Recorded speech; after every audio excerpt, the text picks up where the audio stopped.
This is the Tech Phantom, and I am your guide and narrator in the tales of Conan in the land of Lordran. And welcome to episode 4 of this walkthrough. In the last episode, Conan confronted a butcher with attack dogs. Conan was not agile enough, and because he lacked his original and full strength, the butcher had beaten him. He awoke at the Firelink Shrine bonfire and discovered that he had been turned into a shell of his former self, a desiccated, undead, hollow version of himself. Luckily, the Wizard of the Mounds had given him warning about this fact, and he had instructed him to use a magical item called Humanity to get back his original form and a little bit more strength. After regaining his true form, Conan proceeded through the aqueduct to confront the butcher. This time, the butcher will not be successful. This time, Conan will be at his full guard. He passed the undead female merchant. There was no need to talk to her. She had nothing that he required at this moment. He quickly dispatched of an undead hollow who tried to use a puny bow and arrow on Conan. Conan was fuming mad. There was absolutely no reason why the butcher should have bested him in his first fight. He continued forward into the depths, quickly dispatching of the hollows that were on his way.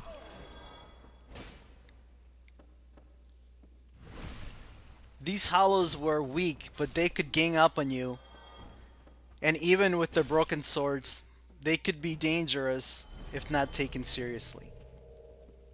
Conan set fire to his sword and immediately jumped into the pit and attacked the butcher.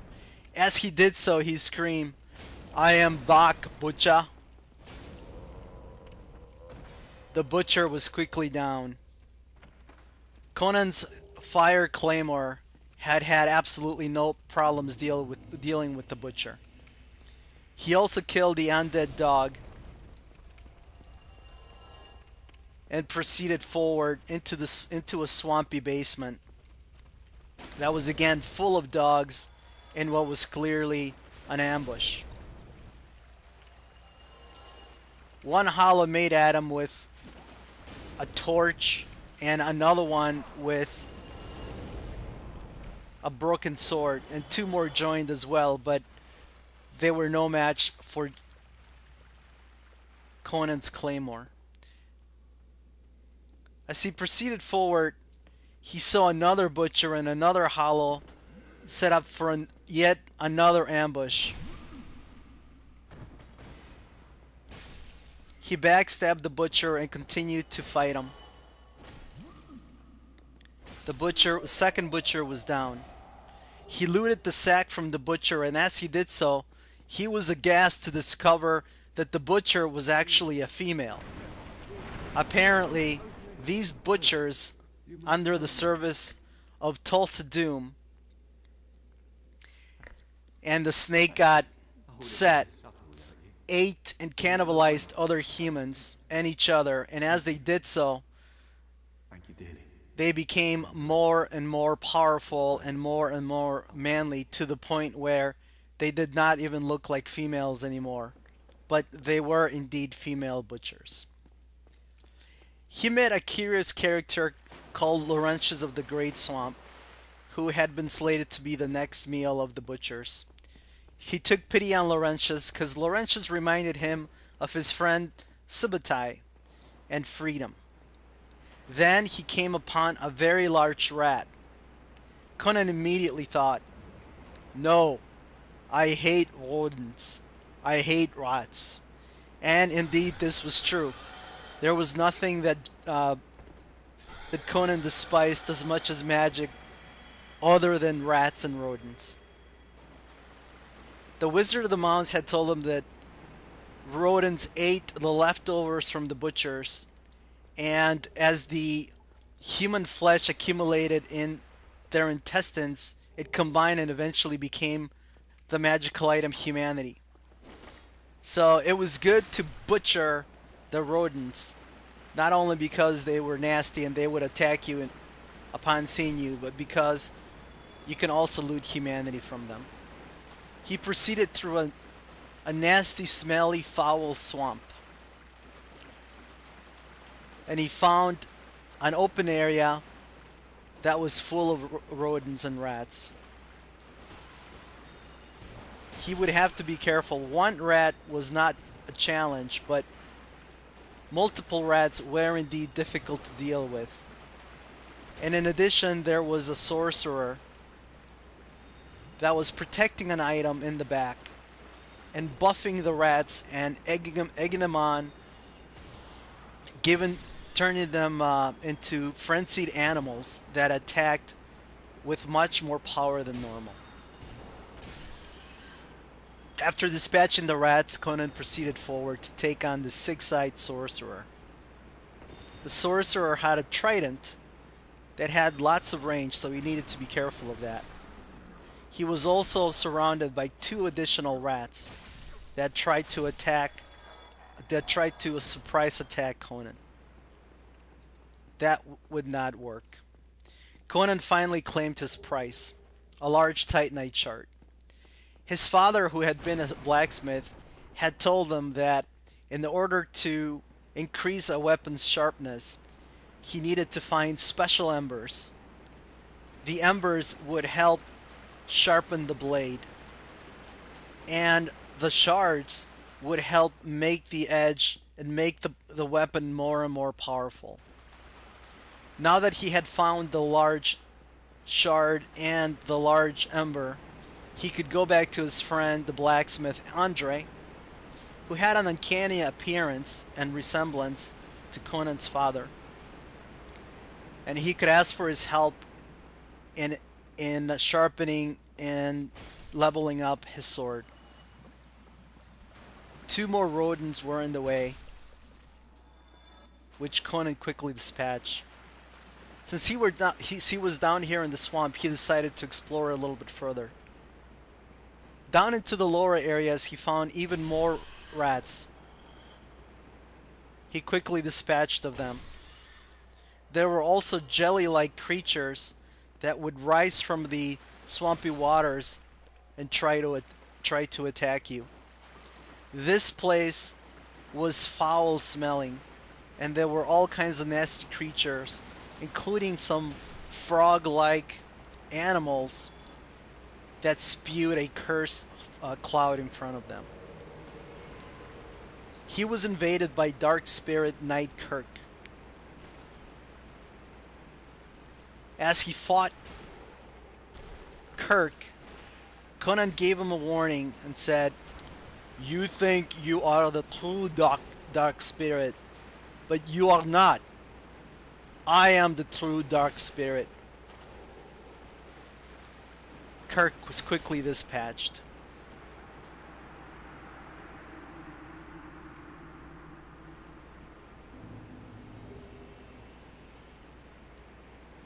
Now that he had looted the depths, it was time to return to Firelink Shrine.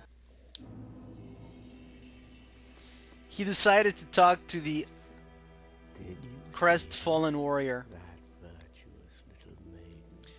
The warrior told him a long tale about the M lady.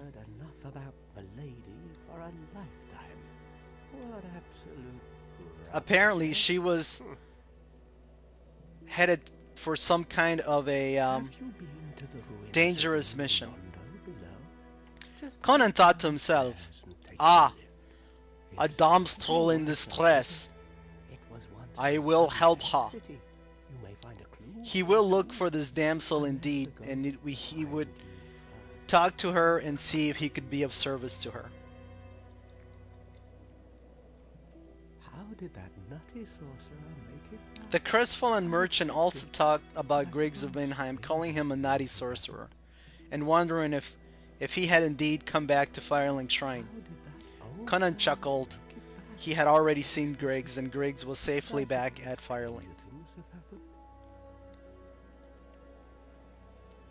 Oh, have you seen that terribly morose lass? The crestfallen merchant also had stories about crows that could transport you to magical places, and she also talked about another damsel in distress, and that was the Firekeeper. So that she'd never say any god. Conan would have to look for her and see if he could be of service to her, or if she could be of service to him.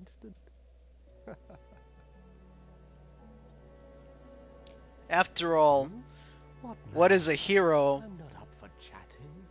to do if not save damsels in distress?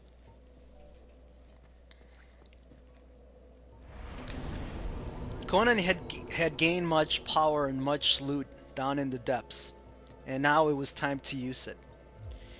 He continued to work on his endurance and his vitality, and slowly but surely he started feeling more like his old self. Apparently Laurentius had also made it back to Firelink Shrine after he had survived his scare down in the depths at the hand of the female butchers. It turned out that Laurentius was a pyromancer, and he was learned in the ways of fire arts. Although Conan did not like magic, he did not have a problem using pyromancy. It was not something that Chrome would look downly upon.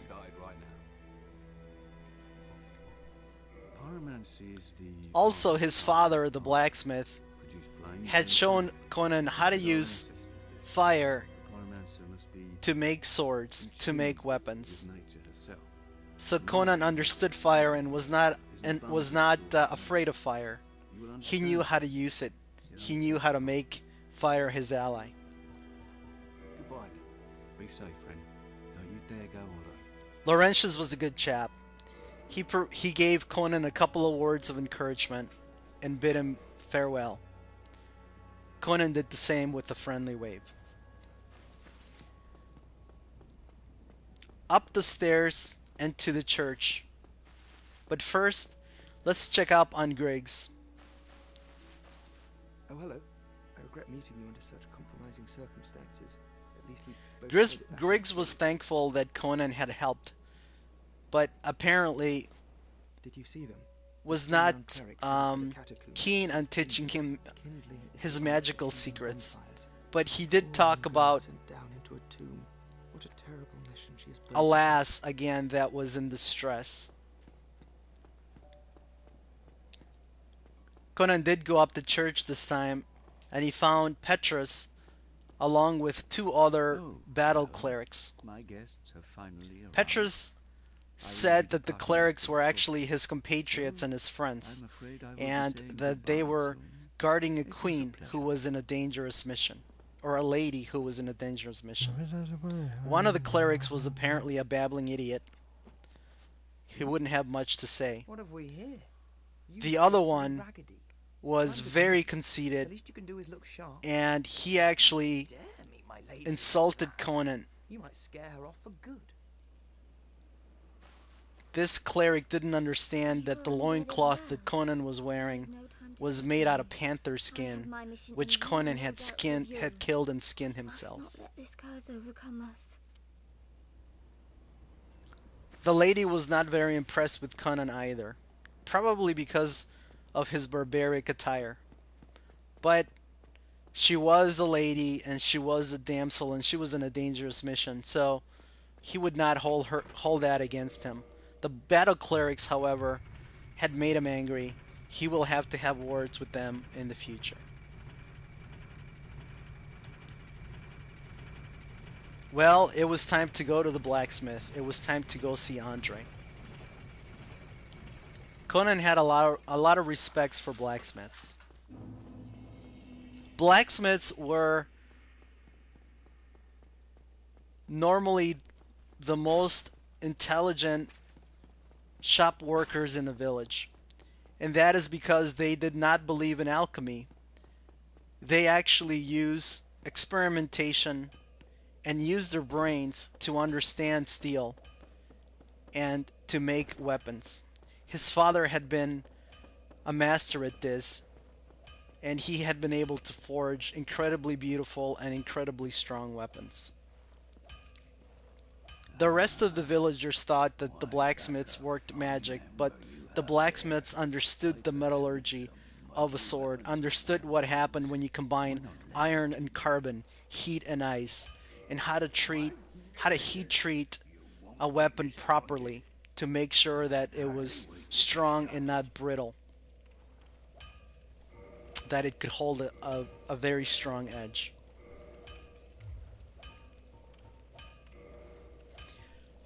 Conan also bought a weaponsmith box from Andre after Andre had sharpened his weapon. It was much stronger now than it had been before, and Conan felt safer now that he had a sharper weapon at his side. With the weaponsmith, he would be able to sharpen the weapon himself as needed at bonfires, using the heat of the bonfires without having to go and use the forge of the blacksmith. He tested the sharpness of his weapon on a hollow, and it easily pierced through the armor, something that it could not have done before it was sharpened and elevated to its next level of power. Ah, a real weapon. It is very sharp, thought Conan.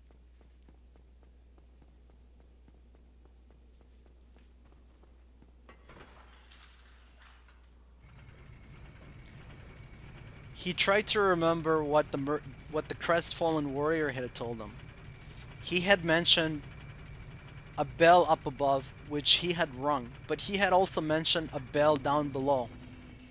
It was time to go down below, whatever that meant, and to look for that bell.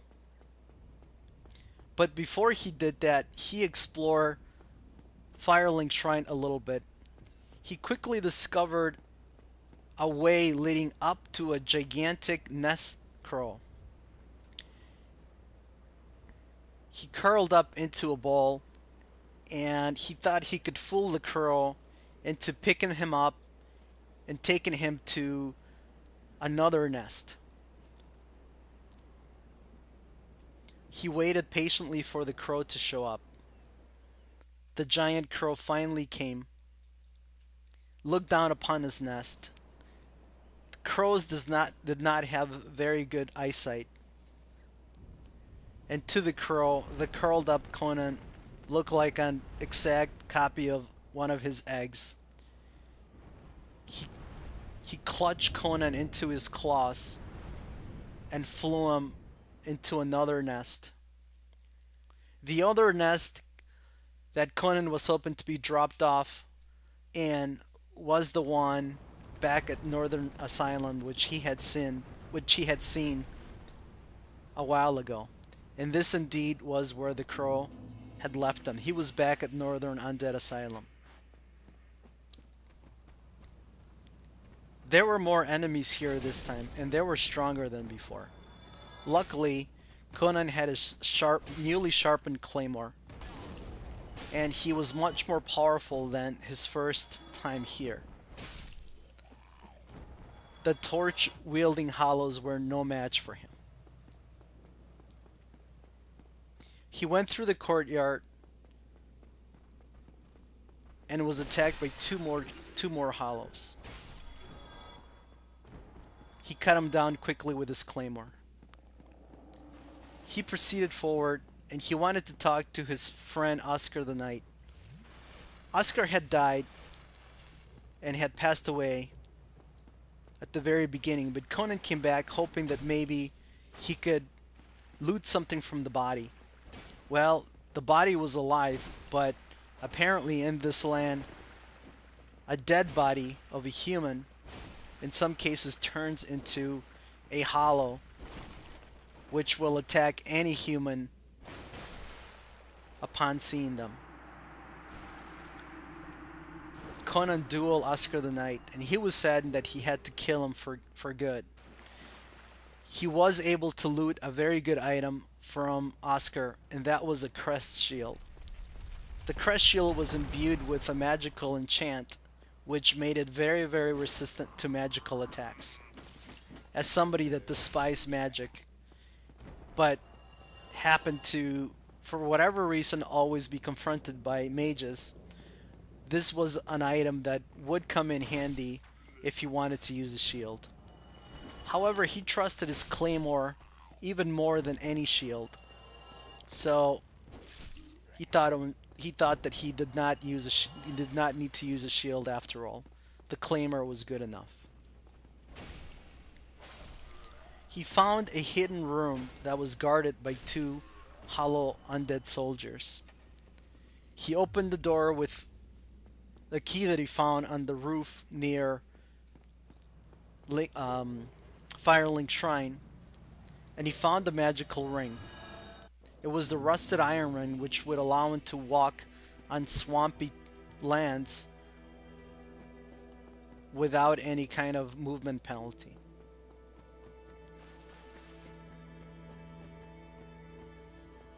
He proceeded down the stairs and into the elevator, looking for the second bell.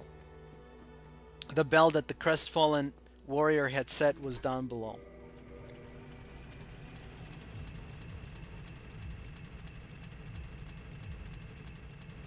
His sixth sense, he didn't know where it was, but his barbarian sixth sense, which had always served him, kind of hinted at the way. He went through Yunlanda ruins, and he proceeded forward. There was a wooden bridge that he passed. Inside of the wooden bridge there was a cave. He could smell rotten foul beasts up ahead. In the cave, he saw two infested barbarians. These barbarians were very similar to the ones that Tulsa Doom had used to attack his village. They were not true barbarians. They were of a different kind. They were more beasts than humans, and they did not use weapons. They did not use iron weapons. They used clubs. The clubs were very, very large, and they were very powerful. In the land of Lordran, the infested barbarians were truly beasts. Conan faced them down and taunted them, and he said, "You smell like shites." And they did. He literally had to hold his breath as he fought him. And that was a little bit of a distraction, and he took more hits from the barbarians than he needed to. Finally, he took one down, and now that he was facing the second infested barbarian one-on-one, he took him down easily. The barbarians dropped dung pies, which apparently they ate. Ah, that explains the smell of shites, thought Conan. Forward into the cave. Another infested barbarian. This one was alone, though.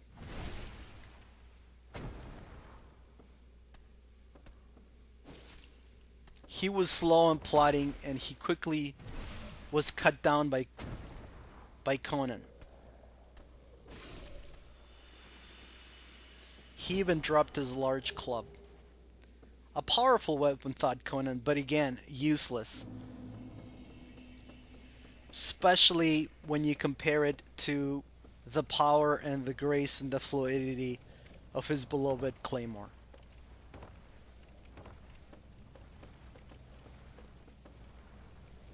Conan proceeded down some stairs and some ladders until he found a windmill. He jumped up down on one of the paddles. The windmill was very large, and it took him into the depths, into a very low place. Maybe this was where the other bell was located. Moving forward, he found a new kind of an enemy, a crag spider. Their hides were thick and strong, and they could spew fire, but they were no match for the claymore. He was also attacked by man-eater Mildred. Apparently, this is where the butchers originated, and Mildred herself was a young butcher in training. She hadn't yet eaten enough meat to become a hideous, deformed butcher like her elders, but she was already trying to hunt humans to cannibalize them. Well, this is a butcher in training that will not be a butcher.